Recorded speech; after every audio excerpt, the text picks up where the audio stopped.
we go. This is TWiT, This Week in Tech, episode 13 for Sunday, July 10th, 2005. Hello, ladies and gentlemen. I'm Patrick Norton. Leo Laporte is flying back from Europe. Joining me on the show today, we've got Kevin Rose, David Prager, and Roger Chang. Hello.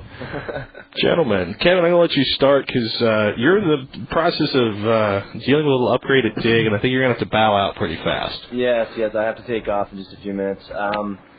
Basically, we're getting ready to turn Dig 2.0 live, which is a little site I work on the side, and I'm having some problems. It's actually quite a process to move from one server to multiple machines now, and not only that, but adding a ton of features and a new design, and it's just there's issues, and there's tons of people trying to access the site right now, and it's just one of those things you kind of have to handle. So I'm going to try and fix some of these bugs, and hopefully we won't have too much downtime. I would imagine if it's down by the time this podcast gets heard, that's doing pretty bad. Well, it depends. So the DNS has to propagate because we're moving to a whole other bank of servers, so the downtime could be anywhere from a couple hours to maybe a day or two, depending on how quickly their DNS updates go. And what else have you been up to this weekend, Kevin? House hunting. I'm in kind of what is this called? Is this Marin again? What is this? Yeah, it's like Marin County. I was in San Francisco all weekend long, enjoying the good food and looking for a house. And I think we found a 4-bedroom house. Myself, Ron, Dan, and Keith are... Party house. What's that? Party house. Yeah, well, no. Well, there will be some partying, but... Are you going to be producing, I guess, system up here? And what else is going on, Kevin? Yeah, basically, once we nail down our living arrangement, we're going to start looking for a studio. And just open up a small little studio, nothing too fancy, and start producing shows of The Broken and System and maybe a couple other little tiny things. And that'll be about it. That's going to be our full-time gig, and I'll be working on Dig, and doing other podcast-type stuff, so keeps us busy. Nice. I think there's a picture of the front door of the studio on Kevin's Moblog right now. Oh, I won't buy the old Tech... No, there is. I won't buy the old Tech TV Studios. No. I'm making a joke. It's not the new studio. Oh, okay. No. We don't have one. Yeah, nice try. You're gonna get all these people fired up. The second I took a picture of like the Tech TV Studios, people were like, "Yes, get it, guys, buy it." It's like, do you really think I can afford the Tech TV Studios? Hey, that can't be more than a $4 million building, or $35,000 a month in rent. Wonder what the lease was per month on those studios. What do you guys think? Probably a lot. I have no idea. I don't know. How many square feet is it? It was pretty big, but... That was a pretty big warehouse. That and it had 2 floors and all the power and all the stuff. But does anyone know if it's even being used for anything? I believe it was sublet out last time. I was by there when they had sublet it out, so... Yeah, that's too expensive a piece of real estate to leave empty unless you have to. For sure.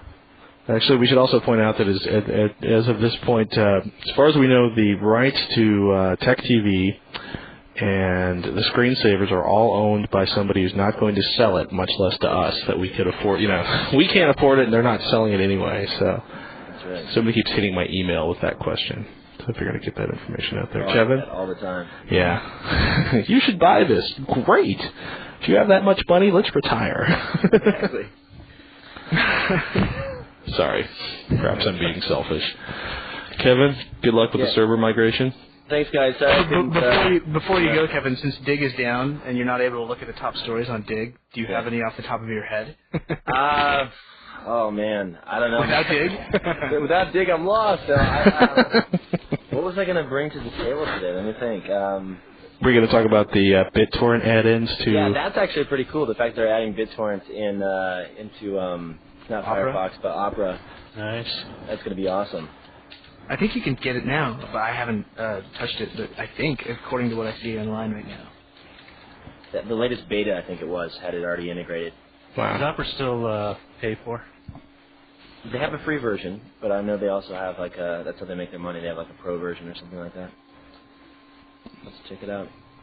Very nice. Well, I'm going to jump off, guys. Thanks again, and I will see you next week for sure. I'll be back in L.A. and on the podcast. So BitTorrent's being added to Opera. Is BitTorrent mainstream at this point?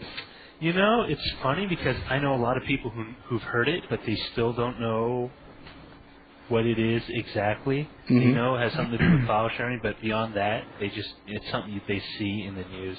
It's where all that illegal stuff comes from, which is not true. A statistic somewhere, not that long ago, I'm not sure where, but it says something about a pretty significant percentage of internet traffic is BitTorrent, but at the same time, like a pretty small percentage of internet users, web users, actually use BitTorrent. Yeah, well, and because of those people that do are basically using it for massive file transfers. That would make sense. I mean, there's lies, there's damn lies, and there are statistics. And I thought that was an Al Franken book. I think it's a much older phrase than Ben Franklin, wasn't it? But, yeah. No, it's you know. I mean, BitTorrents are. I mean, usually, if you're downloading video or something, they're gigantic files. I mean, but they say, 30 or 40%, or I've seen the estimates as high as 70% of email traffic is spam. So yeah, that's too bad. That's terrible. Well, I believe it because 70% of the emails I get on at least one of my accounts are spam. So yeah, it's now with Opera having BitTorrent and people having before BitTorrent was something that only a few people in the general computing populace would have known about and used to its full extent. People would download shares hours, various to use it, but now that it's in something as mainstream as a web browser, that I think the number of people that will be kind of in the position of downloading stuff, I think would be increased and then put more pressure on those companies, for example, record companies or movie studios, to kind of push for even stricter kind of interpretations, or perhaps even bringing harsher cases against people, just to kind of make the whole standpoint that just because Opera does allow for this doesn't mean that you should be trading around in copyrighted material. Well, yeah, but we should also point out that there's nothing illegal about BitTorrents inherently. But was it the whole peer-to-peer thing also? Well, we just make the software that allows people to... Well, the Supreme Court... I can tell you haven't listened to last week's TWiT, Roger, because the Supreme Court decision... but you could have downloaded it this week. The Supreme Court decision was essentially that... one of the things they did was send it down to a lower course to talk about whether or not Grokster et al. Were inducing people to pirate copyrighted materials, and that was one of the big elements of the case. Is it's the thing they said made it different from, say, the Betamax decision was that they were inducing people to commit copyright infringement. Download free music. Well, when you're saying get anything for free, right? And what's kind of a shame is that they didn't really set down a standard or a rule of thumb or whatever you call it when the Supreme Court tells you how to figure something out on what inducement might be. So that's going to be hammered out in the lower courts, and who knows, it may even come back up to the Supreme Court again. I wonder if it's going to be with the different justice, or two justices. Yeah.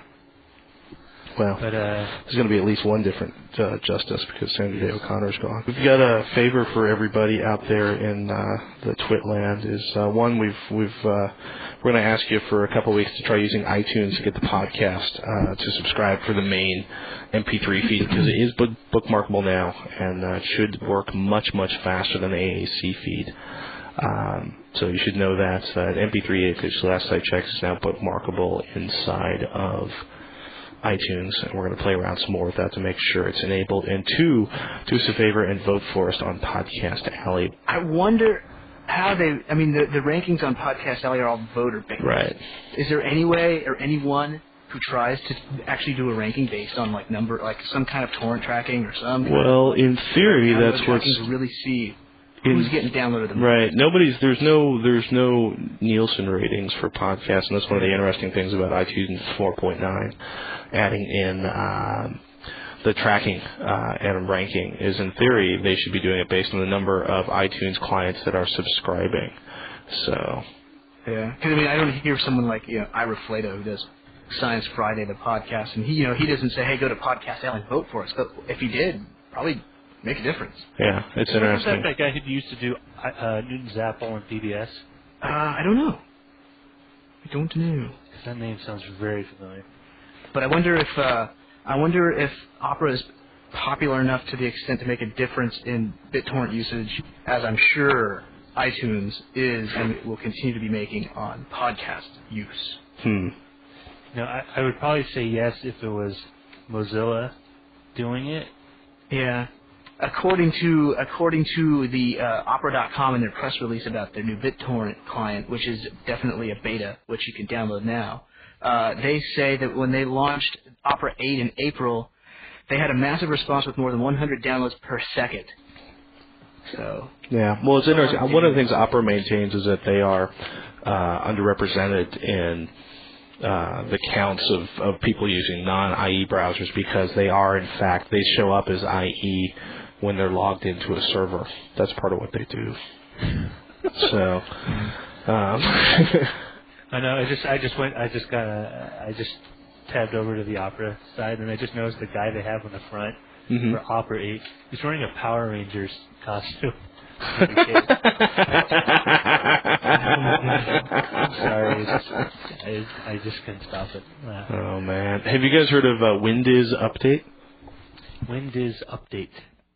Familiar. This is really cool. So the idea is that they've set it up. You know how you go to do Windows Update if you're in Mozilla, that you can't do Windows Update because it's not Internet Explorer. So what happens with Windows Update is the idea is it's essentially a tweak so that you can update your Microsoft XP system using Mozilla and not have to run Internet Explorer to do so. Oh, nice. Yeah. And only for XP? So what's that? No, because it'll actually work with like 98, ME, NT40, and Windows 95. They claim. They still support Windows 95? I could be terribly wrong, so I don't even know if I should. No. What the Windows Update people are saying is it works on Windows versions that are no longer supported by Microsoft. Oh, nice. Yeah. Does that mean you can get updates, security updates for a Windows that's not supported by Microsoft? What it does is actually, I'm going to plug into it right here and see what happens. Pick updates. So, la la la la la. So if you hear a horrible crashing noise, it's the sound of me killing Leo's computer by trying to update it using a... Does that mean our VoIP would actually kick off? No, the VoIP will still be going. So it's on a different machine, I take it. Yeah. So I'm going to have to update the version of. I'm going to have to tweak this to do it, but it's actually something I'm going to be playing around with this week. The thing that was interesting is, did you guys hear about Google winning the typo squatting dispute this week? Yes, I was just reading that this morning. It was I thought that was kind of funny because how many times does someone mistype something in the for an address and come up to like something that that looks like it but it's not. Right. It's who would have thought that you could sue for people being klutzy?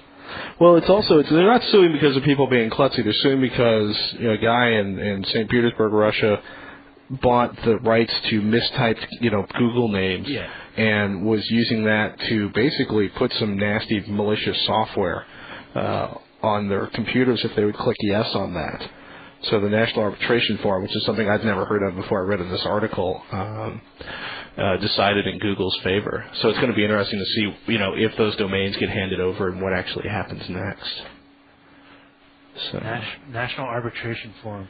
A legal alternate to litigating in court. It sounds so legal, but I bet you it's some guy in an office, like on some back alleyway. I shouldn't say that. They'll come after me. No, actually, I have a question for you to kind of segue from that. During the whole recent, London bombing thing, a lot of those pictures that news sources got were basically from camera phones. People got stuck in the subway and were unable to, communicate other through their cell phone. They were taking all these pictures. I mean, I think that's kind of an interesting way that people have taken a product that most people have seen as kind of superfluous or kind of, a fun gadget and using it to a more constructive or perhaps a more, serious role. Yeah, I think it was definitely cool. And it's just because that much of a higher percentage of people had a certain type of recording device with them, not just audio, but like video and photo that they might not normally have had in the past. I mean, even 5 years ago, you needed, you would have eyewitness accounts and they would tell you, right, but they couldn't really show you. And now you have this one guy showing people clawing at the windows of the subway car trying to get out. I mean, you got to admire somebody having the presence of mind to to sort of step back. I remember being in a really funny moment with a rugby player a long time ago who wasn't very bright. Charming young man, but not very bright, and the elevator stopped between levels, and he basically panicked. And the second stage of this 6'4" tall, 240-pound guy panicking was going, "Everybody, don't talk. We're gonna run out of oxygen." Oh my God! Which sounds really funny until you realize he was dead serious. But people, and so to have something like this scale at the London Underground, people must have been going nuts. And it's kind of amazing anybody had the presence of mind to sort of step back and go, I'm going to record this for posterity. Click. Oh, what's sad is, heck, I have no idea, but there might have been some people that recorded something for posterity that might eventually get seen where the person that did it maybe won't live to see it. I hope that's not the case, but it's definitely a possibility. Great use of a technology, heretofore thought of as something frivolous. Being sure. used in a manner that people really didn't expect it to be used in. It's kind of an instant journalism. Yeah, essentially. Ad hoc right there. Same thing with the tsunamis. You had people with cameras being able to digit and send it on the web and get, first-hand accounts and, literally up the next hour for people to see before you would have to wait, literally film at 11. Well, but also those news about Flickr, the big photo website, FLICKR. They've got hundreds and hundreds of photos on their website that people can see. Of the tsunami or of London? It's a little different than going to your average news site and looking at their slideshow. It's unfiltered, which is an interesting way to get information that a lot of people may not be used to. Right. Like us. Scary stuff. So NASA any of the shuttle launch. Anyone other than me, because at least back when I was at Tech TV, I seemed to be one of the only people that was interested in the space stories. The space shuttle launch on Wednesday the 13th. I'm kind of interested in that. I think that's great. 3:51 p.m. Wednesday, the first shuttle launch since the 2003 Columbia disaster. This is the first one since the accident. Yep. Yeah. There was a board that put together 15 recommendations for things to be resolved, issues, problems, safety measures, and so they met 12 of those 15. Over the last that they didn't meet. One of them was ability to fix repairs to a certain extent, meaning like say they launch up there and they do have damage to the extent that the Columbia had, they won't be able to the best of my knowledge, I'm pretty certain I'm right, have the wherewithal to fix it. They will have the wherewithal to fix smaller things actually outside, but not something like that. Other things that they didn't completely satisfy include actual objects coming off of the external tank. I know that there's pieces of foam that were removed. They put heaters up there to take away the amount of ice buildup that can get on there because of how cold the coolant is. But I know that they didn't completely satisfy one of those directives. Yeah. That said, I think they're going forward just because of the fact that there are so many thousands of things that can go wrong. They've covered and done a significant amount of work, and they feel, at least to some extent, comfortable enough to go forward and even agree that this will probably be about the safest flight we've ever done on a shuttle. Now, of course, it's a dangerous business, and that has to be understood. So. Yeah. There was a stretch in there during the late 80s, early 90s when it was almost routine to have someone to go into low Earth orbit and fix a satellite, drop a new satellite out, or take one back in. Yeah. Well, they want to retire the whole fleet by 2010, and they want to give themselves a 4-year gap, I think, to have their next delivery vehicle, which they're going to call a crew something. It's specifically for crew. They put the word crew in there for the next vehicle, and not going to be for cargo per se. But who knows how the development of something like that is pretty damn significant. The shuttle's 1970s technology. They flew the Enterprise landing in test flights back then, which Patrick and I had the awesome opportunity to see at the National Air and Space Museum next to the Dulles Airport that opened a few years back. We met former Senator John Glenn, which is pretty cool. Do you actually refer to senators after they retired as senators still, or no? I think so. I think. Just curious about that. Well, you refer to former presidents as president. I don't know. Yeah. I don't know. Are you going to call Anthony O'Connor Justice O'Connor or not? This is obviously a time for like Emily Post and or Google. Hi, Senator. So continuing with the topic of space, which everyone hates, there's going to be another U.S. millionaire going to the International Space Station aboard a Russian rocket. Really? Which filthy rich man is it this time? U.S. millionaire Gregory Olson is due to become the third tourist to visit the International Space Station. Wow. What did he build his fortune on? I don't know, but it's probably a click away. 59-year-old scientist who founded a U.S.-based company, Sensors Unlimited, which produces infrared cameras. According to Radio Free Europe, RadioLiberty.org. Well, there's another Wired story, which is kind of funny because it kind of deals with what we do. Essentially, it's they actually have a story about how people are using the internet more and more, not just to, about sex, not just to download, but just talk about it, basically have ongoing conversations with people. About what? Emails about sex. Okay, this is a G-rated podcast, Roger.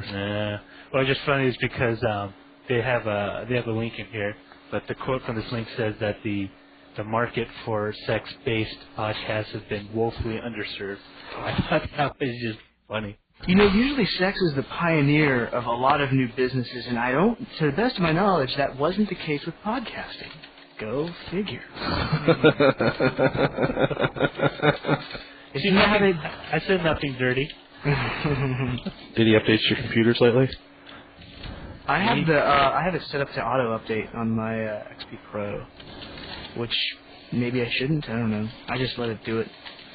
It took me forever to do Service Pack 2, but I think we talked about that a long time ago as well. Yeah. Yeah, I just did the standard 2K updates. They go with 2K. Are you still running Windows 2000, Roger? Yes, I am. That's impressive. I actually like it. I've actually had no issues with 2000. It runs everything I need it to. And the only thing I can't run on it, which I'm kind of miffed about, is Premiere Pro 1.5. I use it at work on an XP machine, but it just does not want to run. It does not run in 2000. Funny. What about video games? Oh, yeah, I'm playing Medal of Honor, Pacific Assault currently, and it works fine. Ever since I got that 9800 card from work. Nice. They give those away at your office, Roger? No, only when I plead incessantly and say, well, you guys are getting all the new crop of cards. You won't need these, right? Beg, whine, whimper. Actually, I just scored a 9800 for free myself. Oh! No, I didn't. Somebody was like, what graphics card are you running? And I was sort of, GeForce 5200, and they're like, I'll give you one of my old graphics cards. And they gave me a new graphics. Oh, nice. It's old to them, but it's exciting for me. Was this at work, or was this just like someone someone you know? Someone I know. So. Hey, speaking of that, have any of you ever just been in a public place recently and just been recognized by someone you've never met? Yesterday, In-N-Out Burger. Because that happened to me on BART. I was like sitting, waiting for the train, and some guy kept looking at me. I thought I was doing something wrong, but he kept staring at me for like 5 minutes. And it scared the hell out of me because I thought, like, his ears going out on the top of my head or something. And he says, "What's your name?" And I said, Roger. Oh my God! And he runs up to me. He says, "Oh my God, you're Roger from Colorado." I was like, "Yeah, how you doing?"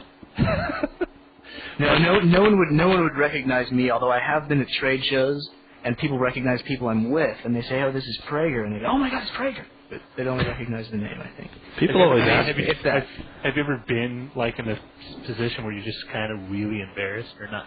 Maybe embarrassed is too strong a word, but kind of awkward. I have the most awkward meeting someone story ever. Let's hear it. Truck stop, off I-5, going to the bathroom in a stand-up stall.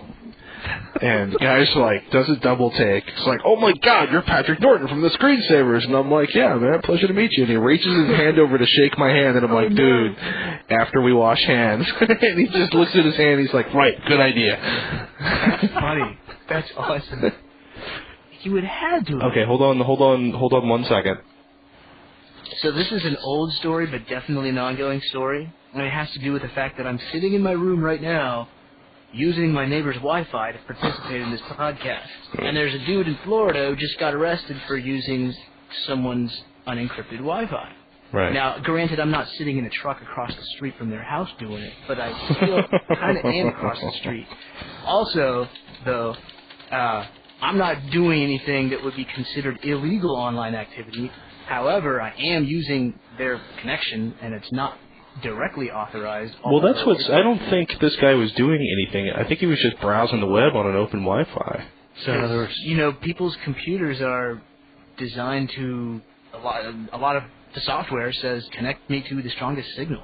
And that, quite honestly, is the only reason I even know that I could get free internet access from my bedroom, is because my computer said, hey, guess what, we're online. I said, whoa, let's see what we can see. And I'm like, wow, I can access the internet. I can download gigabytes and gigabytes of naughty stuff. And I don't know what kind of pipe he's got, but it's pretty quick. Yeah, you better move, Prager. So this guy was just arrested, but he wasn't actually charged with any crime yet, has he? Yeah, he's been charged with a third-degree felony for logging into a private Wi-Fi internet access point without permission. Mm-hmm. And how was he caught? I mean, he was just sitting outside. He was sitting outside. Ran outside? So he basically was sitting outside a house, and somebody saw the glow of his laptop through the back of his SUV. So they went out, and the guy snapped his computer shut and drove off, and then came back like an hour later. And that's just weird behavior, but I mean, couldn't it be said though? I think attorneys are going to have a field day with this one personally. If you leave your access point wide open. But that's just it. Is right now though. It's, but that's the default of most routers as well. Well, it's the default of most locks is being unlocked. But if I walk into your house, even though you installed a new lock and left the lock unlocked, I can still be arrested for trespassing. It's not about logic. It's about law, guys. Well, I mean, locking a door keeps honest people honest. I don't know if the Wi-Fi quite works the same way. By having it web encrypted, does it keep an honest person honest? Because I know some people. I have a friend who has an apartment and he has a router, and he puts his SSID as apartment 207. Mm-hmm. Feel free, but that's who it is, by the way. So. And as far as I'm concerned, even though I'm using my neighbor's, if I had my own, I'd leave it wide open. And if I had having problems with bandwidth, I'd start to worry about it. Mm-hmm. Maybe you would know this, Patrick. If someone did do something illegal, for example, was stealing credit card information using your internet access, would that person who was actually providing that broadband access be liable for anything or not? I am not a lawyer. ... But and it's kind of scary. Hey, if this guy were actually sitting outside trying to systematically crack computers he knew were inside that were connected to that network, there's a problem with that. But by Windows wireless configuration, like David mentioned, it's going to grab the strongest signal out there. Right. And you could accidentally do something like that. And I'm often in places where there are multiple access points. Right. And if I don't specifically, pick the one I want or the one I know I can get a log on to whatever's there. Well, I mean, the other thing is the vast majority of ISPs say it's illegal for you to share this connection with other people. It says for 5 computers inside of your house. That's what it said when I signed up. Oh, ISPs, yeah. Yeah.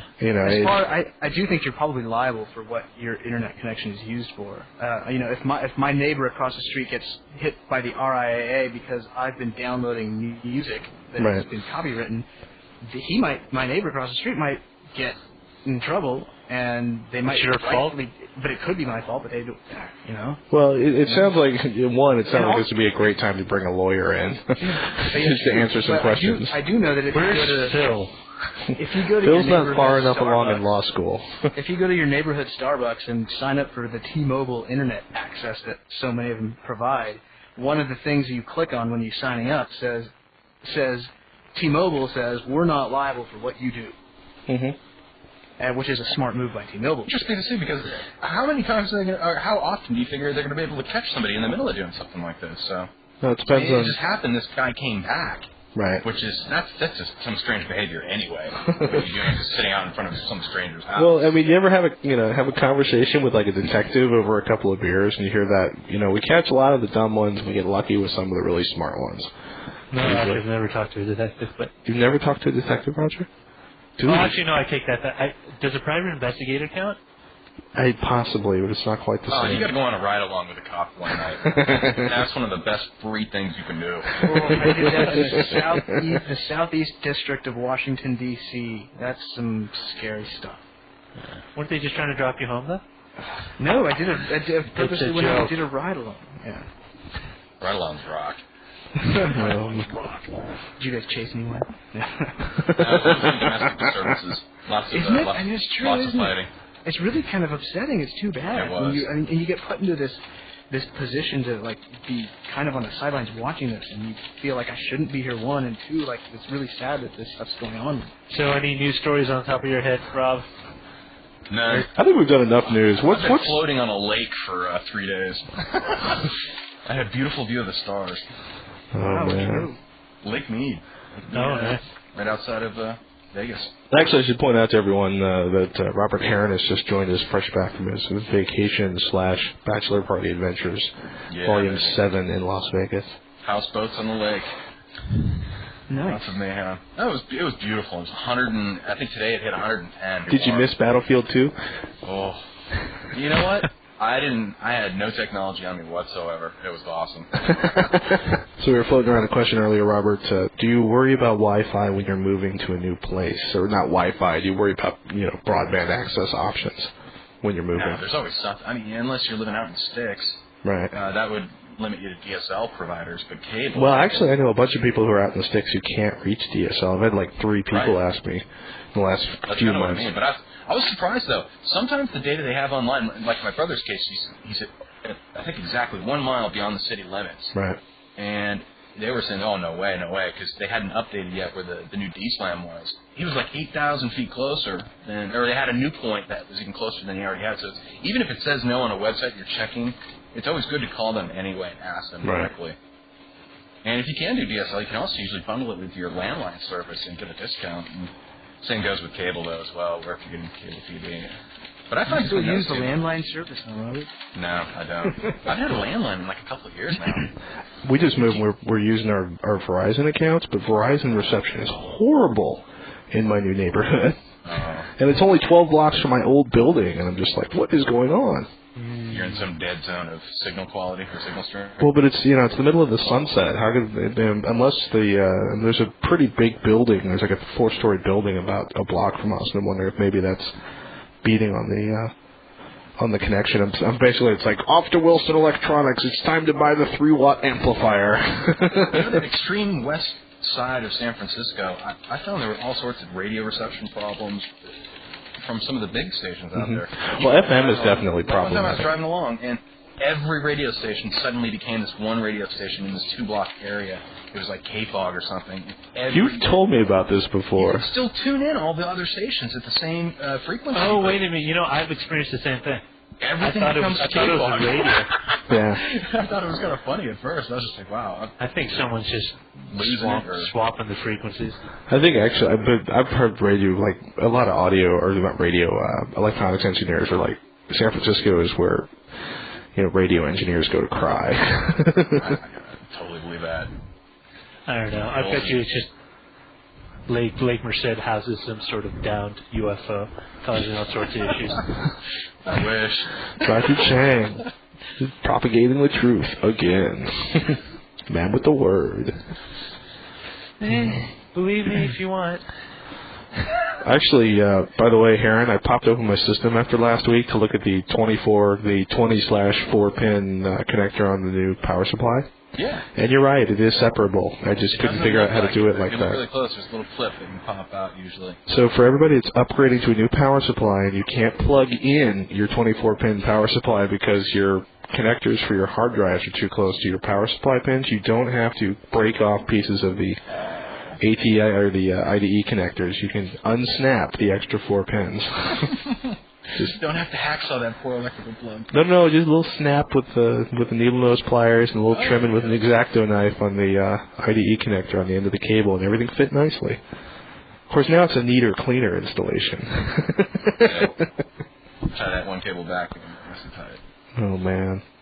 So are you any of you guys familiar with Frack, the magazine? Yeah. It says there's a story that says that they're closing down after 20 years. Why? I don't know. I'm looking at it right now, and I know you don't want me to talk about stuff I didn't research, but BBC News, World Edition, Key Hacker Magazine faces closure. It's talking about... Frack Final number 63 scheduled for July 2005. Rumors of a Frack resurrection in 2007 can neither be confirmed or denied. Frack Final, a glorious era comes to end. Number 63 will be our last Frack release ever. Final call for papers. Deadline, the 10th of July 2000. I'm reading this off of frack.org, which is their homepage. It's phrack.org. Issue 63 will be a hardback edition available at DEF CON. It says... Wow. Speaking of which, who's going to DEF CON? Kevin's going to DEF CON. I'm going to DEF CON. DEFCON.org for those of you who are not familiar. I haven't planned ahead enough, but I see no reason because I'm 3 hours away. And yes. I had the wacky idea of going to Cabo San Lucas. Well, DEF CON's happening, so unfortunately I won't be attending. Hey, Battlestar Galactica starts up again next week. Yeah. Can't wait. I'm actually going to Comic-Con, but hopefully my sister will be kind enough and record it for me. Is Comic-Con next weekend in San Diego? Yes. I will be flying down to get a couple of interviews with some of the video video games coming out in the not too distant future. Just get some developer interviews, but hopefully, I think they're doing a Battlestar Galactica panel down there, which would be kind of cool to sit in and. They don't have any. They had from last season. It was so good. It was such a good series. July 15th. Didn't they put their first episode out online? They did in like a really crappy resolution, but I imagine that's for bandwidth reasons. You can only do so much. But compared to what you can find on TV rips online. Well, also 2 years ago, there's been a lot of advance in 2 years of. And NBC is actually airing 3 Battlestar Galactica issues in high def. They're testing the water, so to speak. See how the ratings work out. If you like sci-fi at all, that's one of the best shows out there. That's my personal favorite of all time. Is it me, or is like when it first came out, it just seemed kind of like, oh yeah, it's just going to be a really bland, redo of the original one.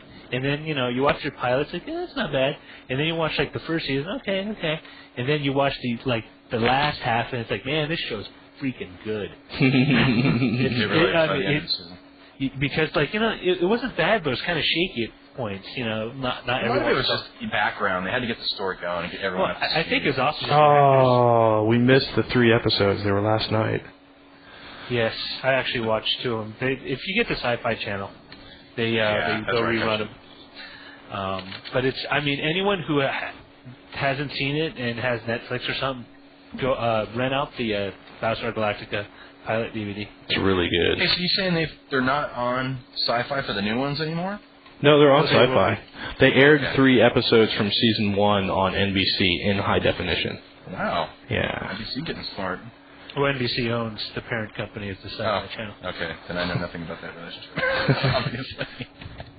Good though. It's good to see that night out. Some of the space combat scenes and just the style that it's shot in, it's just awesome. Good story, good characters, and don't watch the new season without seeing the first one because there's so much that's happening. Well, it's hard to. Unless they've released the miniseries on DVD, but they haven't done the. They haven't done anything other than that on DVD yet. So it's not like you can go out and rent the DVDs unless they've released it secretly and I just haven't picked up on it. No, not yet. Okay. The technically savvy people know where to go find that stuff. While we wait for DVDs to be pressed. With all the disappointing sci-fi movies that rolled out, like War of the Worlds. Actually, a lot of people like War of the Worlds. I cannot. It's. Wait, did you call them depressing or bad? I think it's depressingly bad. Have you seen it, Roger? Yes. Okay. I've seen the entire movie. I was like, dude, I gotta watch it when it first comes out because I thought it was gonna be like the hottest thing ever. And I go to it and I was No, like, Mr. and Mrs. Smith was the hottest thing ever. Oh gosh. I like War of the Worlds actually. the ending was. I mean, the last half of it just. No spoilers. That's all I'm asking. Well, have you read? I know how the book ends. Okay. I've seen the 50s movie. I've read the book and I've heard bits of the Orwell radio show. I don't think it's a spoiler to say it ends the same. That's it. Well, like that means you already know the story. No, I'm a little miffed because somebody forwarded me a review of Batman Begins, and it contained a huge spoiler in the second paragraph, and I was just I didn't need to know about this. What an obnoxious! I didn't have a chance to. I just moved to a new house. Either, so don't say anything, and don't tell me what was in that review either, Patrick. The weasel did it. I'll say it is probably one of the best summer movies for 2005. Yeah. I'm excited. I'm looking forward to seeing it. I want to see Charlie and the Chocolate Factory. Everybody wants it. I'm a little uptight about that. That's 50-50. Because Johnny Depp is the most, he's like the choice actor of our generation. He's the most bizarre-looking Willy Wonka I've ever seen. Well, yeah, like Gene Wilder was such a particularly normal-looking human being. Well, no, I mean bizarre. Like he doesn't fit that. It's just me. Maybe it's going to be a darker. I mean, think about it. A lot of nasty stuff happens in Charlie and the Chocolate Factory. If the Gene Wilder edition never existed, do you think that people would be giving this movie any attention, given that it has the same budget and has the same, obviously Johnny Depp's a pretty big star. Well, but I mean, Johnny Depp. What was Johnny Depp's last major film? He won an Academy Award for. Or no, maybe not. Was that it? Did he win something for Let me rephrase that. Think in terms of Think in terms of Hollywood, Prager. What was his last major film? Pirates of the Caribbean. No, he made a lot of money off Pirates of the Caribbean. So everybody's like, it's a kids movie, right? Because it's Willy Wonka and it's weird stuff. So yeah, there's going to be a lot of buzz around it. I don't know. Maybe he'll do. No, I won't go into it. But I don't know. It's just that one scene of him, like in the trailer, reminds me so much of Natalie Merchant that it just creeps me out, and I can watch it. Wow, that's an insight into Roger's mind I didn't need. Yeah, it's a little sketch. Hey, watch that movie trailer. Okay, we'll all go download it in QuickTime after this. And I'll be shaking my head. Yeah. Anybody up for a email question? Yes. Yeah. All right. Alex is wondering. He's thinking about clearing his hard drive, doing a fresh, clean install of Windows XP. Good man. And I should say Windows XP Pro. And he's wondering if, for any reason, if something goes wrong, or if he doesn't like something, or if a really crazy error appears, will he still be able to use the recovery CDs to restore his previous operating system, even though he just cleaned off his hard drive? Recovery CDs. Aren't recovery CDs just a complete disk image as the system was shipped? Yes. Okay. And it's not just the applications that require the OS to already be there, that kind of thing? Correct. Well, it depends on, usually the recovery disk is exactly how it came from the factory. Yeah. All the shovelware, all the security software, the operating system, all that stuff. You know what? If the system's built correctly with, decent parts, relatively name brand, I've never really had a problem where just doing a fresh install of the disks, right? Yeah. Yeah, go for it. Just make sure it backs up all his data that he wants to keep. Totally. Yeah. And enjoy the clean system. As soon as you get it completely cleaned up, have all, of course, have all your drivers and your software ready to go, patches and updates. Yeah, actually, that's one thing is if he could partition a portion of it, or just have burn them to CD, like all the drivers for the motherboard and the graphics card. I know not everyone has it, but I'm a huge fan of having an external USB 2 or FireWire hard drive. Mm-hmm. I just copy over essential files and essential things that I use and that I need, personal things. And even most of those external drives are well over 100 gigs that you can even put full images of programs that you want and all that. It's almost like full images of programs. What are you talking about? A full disk image of Windows, a clean image of Windows is usually under 4 gigs. So and you can even crush it down a little bit further than that. So even if you wanted to just take a snapshot of the whole system when you're done installing the OS, you could fit it on a DVD easily. So, Yeah, I usually do that with every system I build, just in case something goes haywire in the first 30 days. It's still fresh. I can just put it back just the way it was and help them prevent that from happening again. Got another good one here. We were talking last week about, and maybe Prager and Roger, if you got something you like in terms of backup software other than Retrospect. But Dave Mullins wrote in, Dave wrote in, I'm not sure if we're using last names or not, Podcast 12, everyone was questioning backup software. He says to try Double Image or Double Image O from hostinterface.com. That does fuller incremental backups. He uses it with his clients and external FireWire drives, and he loves it. So that's another option to consider. I use Retrospect just because that's what my external drive ship with, but it's actually pretty handy. It's one of those things where you tell people to back up, but it's really kind of hard to remember to do it on a regular basis. And it's always nice to have something automated to kind of kick it in for you, so you're not always constantly, oh my God, I forgot to update last week, and my machine got hit by a bolt of lightning and everything's gone. 1.21 gigawatts? Stop the fan on your power supply. Me? Hey, there was no motherboard damage. There was no data damage. I just, shorted out my power supply.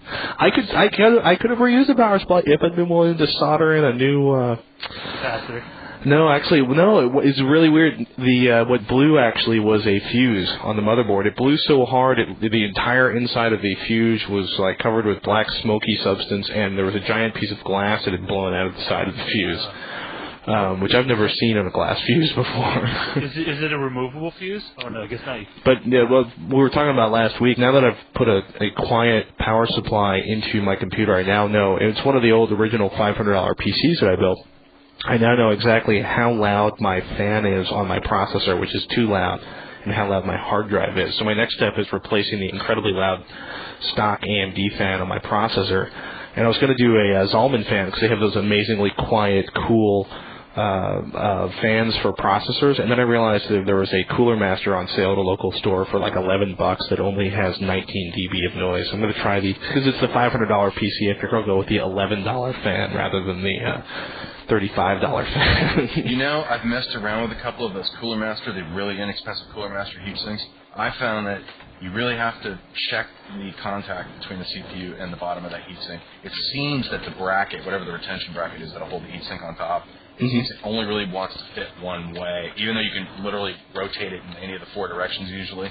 If it's a square or whatever the size of the heatsink itself is, usually you can put it in any of the directions. But it seems to be one direction where you want to check the contact between the copper and the top of the CPU itself. Because until I had rotated like another 90 degrees and tried it again and looked at the mark that the heatsink goop left on the heatsink itself, I realized I was getting like less than half of the CPU touching.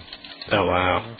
And I was a little nervous about that. So if you're going to buy super inexpensive stuff, at least take the time to make sure it actually works. Yeah, because once I had it rotated, another 90 degrees, it touched right up just great, but that was a little nerve-wracking at first. I was like, whoa, that's hardly contacting. I'm not going to do a whole lot. Is there anything kind of drawn or engraved on it that would tell you, like, put this way? No. I was in, like, a Fry's Electronics at the Superstore, and they had, like, an open box. I just grabbed it. But it was $11. Yay.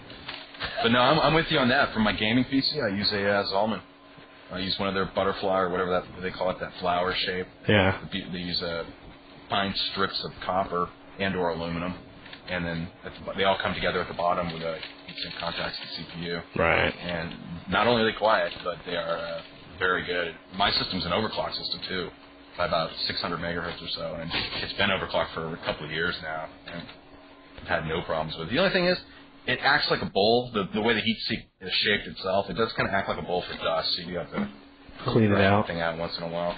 Oh man, I rebuilt somebody's system recently, and I could not believe there wasn't dust bunnies; it was dust buffaloes inside the system.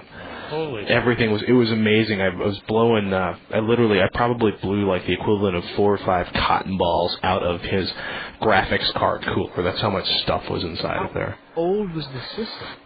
Less than 2 years, probably two years. Well, it's one of those things where it's like if you're going to operate a computer in an area where there's a lot of lint from a dryer, maybe it's time to do the whole, pantyhose / filter over the intakes on the back of the He didn't have overheating problems. He was lucky. No, well, what's amazing is a lot of he ran it with he'd been running it also with the side of the case off a lot of the time. So I think that's probably why it didn't overheat at all. And also, that can help, but you should never. It's just such a dust magnet when you have it, especially with the side of the case off. There's almost no way to keep it from just everything going everywhere. Well, I mean, I've run one of my main workbench machines that I do all my software testing on. I've never had a cover on the case, but it's in a room where I keep it pretty dust free. So that's cool. It's pretty clean. Like in the office too, we would have the air filtration system.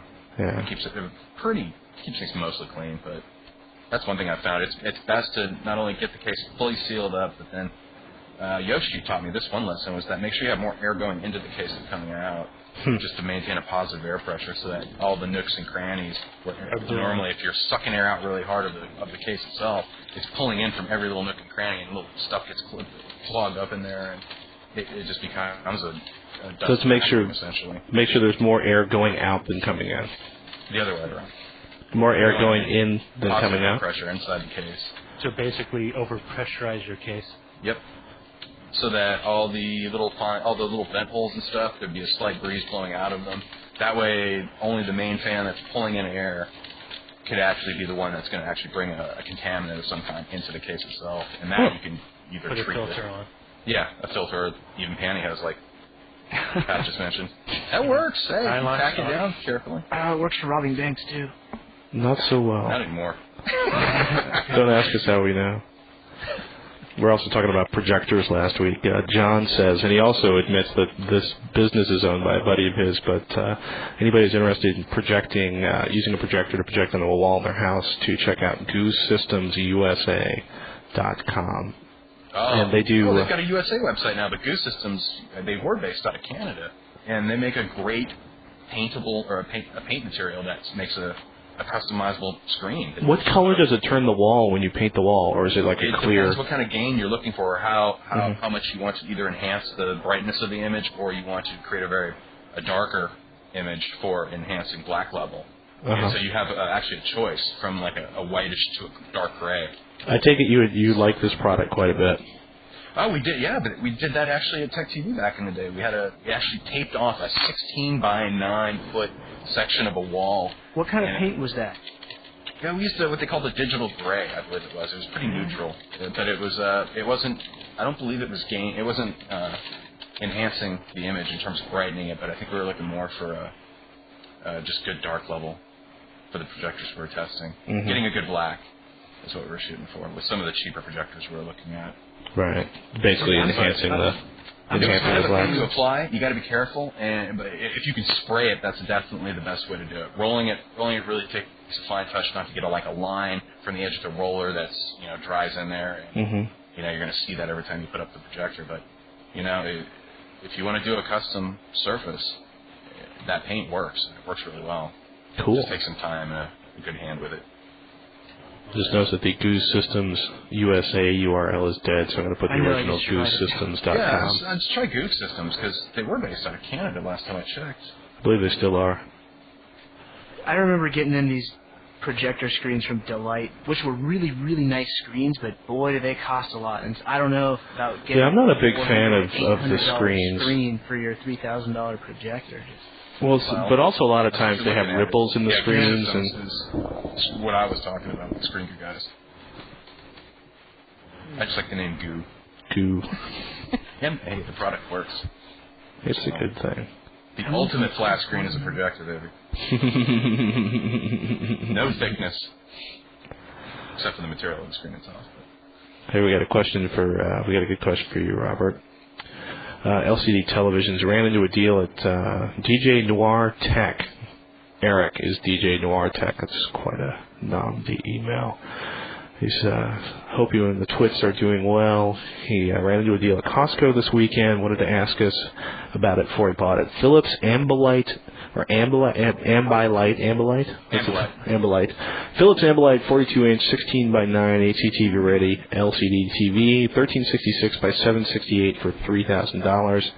It's his price range. It's the size he wanted. It's 42 inches, 1366 by 768. He's really itchy to get a new TV since he gave his old one to his mother-in-law. His son's without a gaming TV. He wants to put the current TV and the kids. He wants to basically hook himself up, give the kid the old TV. What's our opinion of the Philips monitor, the Philips 42-inch Ambilight? Generally, I find Philips display is awesome, and they are very good at jumping back and forth between PC and home theater use. They seem to be able to support native resolution for. You just plug your PC in, boom, you see the 1366 by 768 or whatever resolution it is. Menus are good. The Ambilight technology that has a bias light, where they actually put a lighting system on the back side of the display and would then light up the wall that it's mounted on or wherever the display is. Oh, that's really, that has the backlight around the television. So right, and it can dynamically change color to match the content on the screen. Oh, wow. And what that does actually is when the edges are able to blend more from the edges of the display, from what the physical display itself, the actual pixels, off to the edges of the wall, when you can actually match those colors up, you can get the eye to enhance its own contrast or how you perceive contrast. So you can get darker darks and brighter brights and a better perceived image quality. Oh, wow. It really does work. And it's neat. And plus, you can also, if you're just a fashion maven, you can manually tile those lights into any color you want. But my only concern about that particular display for 1366 by 768 at 40 some inches. That's a little low res for that, isn't it? Yeah, that's what I'm thinking. Everyone's going to 1080, and one of the reasons they're going to higher resolutions for LCDs is supposedly it helps improve viewing angle. By just simply increasing the number of pixels, that was one of the ways that they've been able to really start tackling the viewing angle issue with LCDs. So is 1366 running? That's definitely the one thing you want to do. Is 1366 by 768 is that's not 480p, is it? That's 720p. That is 720p. Sorry. So it'll scale it up a little bit, but that's a good resolution. That's a plasma resolution. Right. That's common. Okay. But if the picture looks good, I wouldn't buy it without seeing it. But in my experience, from everything I've dealt with Philips and the products, it's hard to figure their stuff. So as long as he can, if he can't see it in the store, then at least make sure he can return it without paying that gigantic restocking. I think he said that's how much did he say this thing cost? That's the safest place you can probably buy a display. Why is that?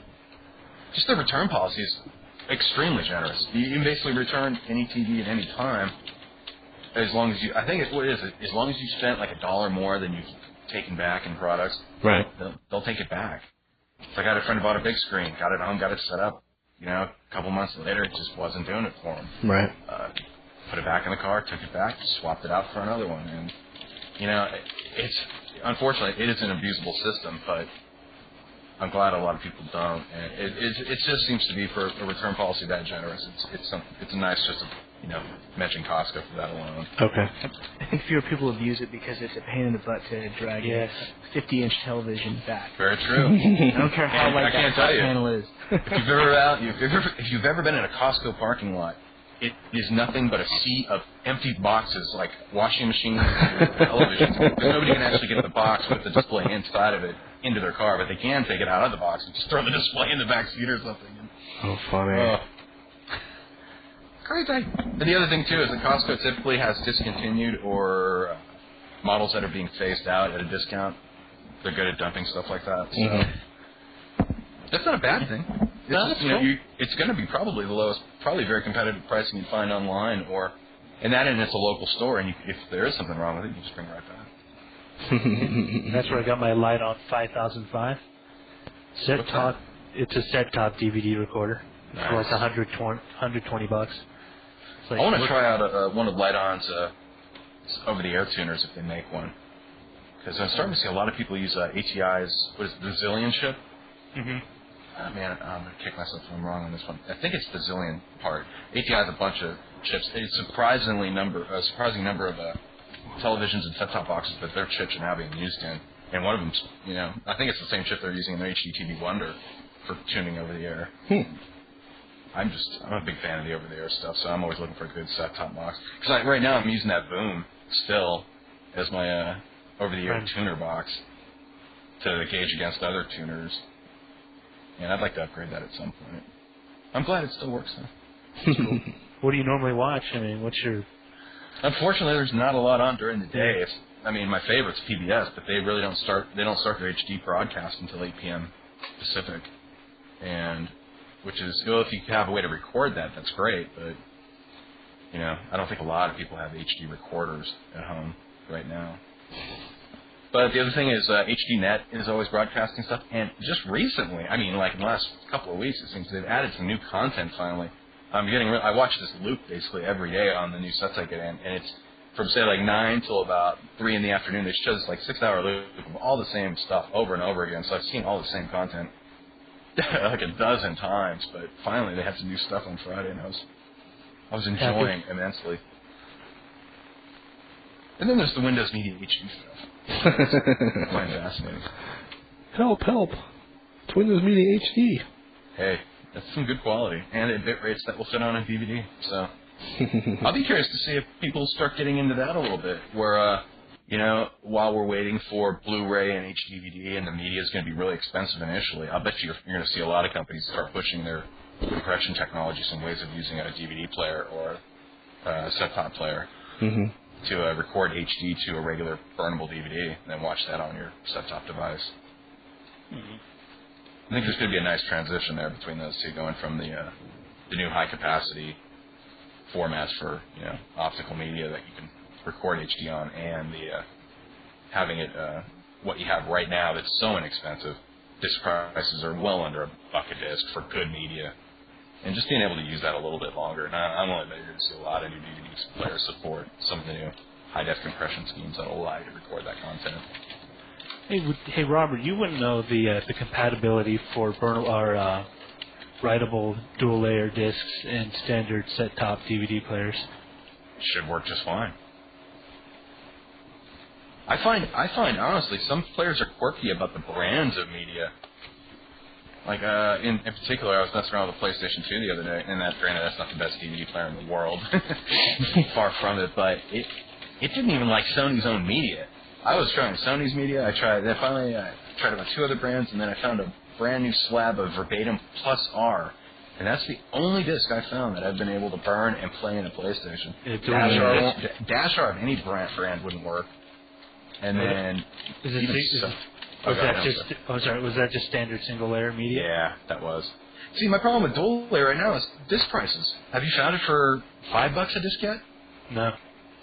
It's still like upwards. If you buy a single disc, it can cost you $10, $12, $13. See, that's the irritating thing. The drive prices have come down, but media prices are still kind of high. Yeah. Yeah, and you notice they don't pack any of those dual layer discs in the box when you buy one of those new drives usually. So. Actually, hold on. No, you've got me Googling. I'm typing up the show notes. Dual layer DVD. It's $4 online, but normally, $6. Well, let me see this. Let me check this link. It's looking a little sketchy. I like buying the printable media, the kind you can put in an inkjet printer, where it has like a good surface on the back. I don't even really print them, but it's more for that protective layer on that label side. I have a spindle, I think 49 or about like 94 discs left for that purpose. I don't even have a printer. I mean, I could get the attachment for my printer, but no, I'm not saying. Honestly, I don't even use it for printing. I just like that protective layer. Oh, I see what you're saying. Just an added, make the layer for itself more robust. Yeah. For the reflective side. Right. And now it looks like TDK is licensing that armor disc technology to everyone now, because I'm seeing everyone coming up with discs that you can literally, and their armor, what do they call it? It's like an armor coat. It's a special coating that they put on the disc. And essentially, I've taken a Sharpie to the data side, written all over it, and then took a piece of steel wool and rubbed it out, and the disc was fine. Wow. So that is it like some weird lacquer or something that they stick on? It is a coating that they came up with, and I believe that's what they're using for Blu-ray. I believe Blu-ray immediately adopted that because that was the way they were able to finally have a caddy-less disc. The disc wouldn't require it being in a la DVD RAM, one of those big cartridges to protect it. Right. Because the media layers within the structure of the disc are so thin that finally, because of this new coating technology, is out there and relatively cheap. It costs like a couple cents a disc to have it applied. They're able now to give you, hopefully we'll see this in stores soon, but your according to Blu-ray, the you'll be able to TDK just web. drop in. Oh, go ahead. I was just saying, according to the TDK website, they say that standard blank media compared to the TDK armored plated discs, their armored plated discs provide a 100 times greater resistance to damage from everyday use, such as scratches, dirt, fingerprints. That's not. I would say that's not an exaggeration because I can't think of any disc I've been able to take a Sharpie to and get it off, let alone with a piece of steel wool. Right. and still be able to use the media like it's fine. So you're saying the TDK is the bomb-proof disc of choice? Yeah, but the funny thing is I see more companies offering, all brands of media now offering that armor layer, especially for their premium products. And I'm pretty sure they've all licensed TDK's technology. Because they introduced that at CES a couple of years back, and then it kind of got quiet for a while. I always wondered, whatever became of it. Yeah, suddenly, it came out in 2003, I guess. The Blu-ray guys jumped on that and said, "Oh, that's how we can get rid of the caddy! Yay! Now the Americans will buy it! Yay!" I wonder if that increases the overall life expectancy of the media, just sitting in storage. I sure hope so. Yeah. As long as it doesn't come across that laser rock, that laser disc for stuff. That and kid-proof it a little bit more. Kid-proofing is crucial. The ultimate evil is sharpened. It's amazing. So it's the scratch-proof DVD? Is that what they're calling it now? Yeah. Well, they had like a really cool. Check out TDK site. They used to call it the armor-plated DVD. Yeah. Now it's I'm not even sure if they sell that under their own brand name anymore. Yeah, they do. Here it is. Oh, good. TDK scratch-proof. I'm a big fan of verbatim blank media too, just because they're usually some of the first. If there's ever a new format, they'll have the media before anyone else. It seems, and the quality. Sorry, typing that into the show notes too. Ooh, double-sided DVD. Nice. Oh, that's an 8 centimeter. That's a small one. Oh, just got some bad news. What's that? Will Wheaton is out of the World Series of Poker. Oh, I didn't even know he was in it. Oh. Shoot, I must be behind the times. Did you go to his blog? I got an email from somebody. Yeah, when's the last time I talked to him was during MacBook. Who sponsored him in, or did you just pay the $10,000 for one of the? I don't know. Well, weren't they all playing for charities, though? I don't know. Sorry. Well, if he's in the World Series of Poker, yeah, I guess. Well, there's a whole bunch of games in the World Series of Poker. Umpteen different bracelets you can win. So, and actually, the Just a Geek they're doing an audiobook of that one. Hey, we were talking about rebuilding that system earlier. The person who wrote it in. Have you guys ever tried slipstreaming Windows service packs into, like, take your Windows disk and then slipstream, like, service pack 2 into it and recreate a new disk that already contains all those updates? No. I've been reading up on that, and it sounds like a thing I want to do, or start doing at least. I believe it's all Microsoft software, too. The last time I was just digging in that before I split for the weekekend. Well, you should report about that next week. That's something I'm definitely going to try because... Prager. Wow. No, that got me.